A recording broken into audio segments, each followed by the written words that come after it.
Hey guys, welcome back to DelveStack. Today I'll be showing you how to fix CAPTCHA error in Firefox.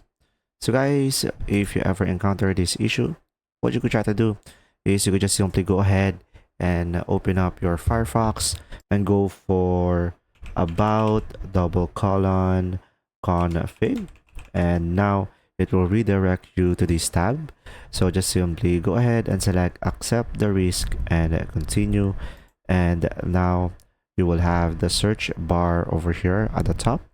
So guys, just simply go ahead and search for general.useragent.override.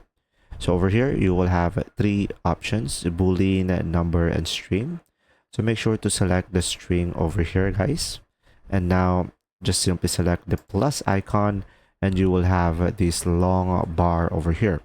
So guys, make sure to just simply copy this one over here, Mozilla slash 5.0, and the rest over here, and just simply select the check icon, and pretty much having this one can fix your issue, guys. And if you have any questions, comment down below and I will do my best to answer them all. And thanks for watching, guys.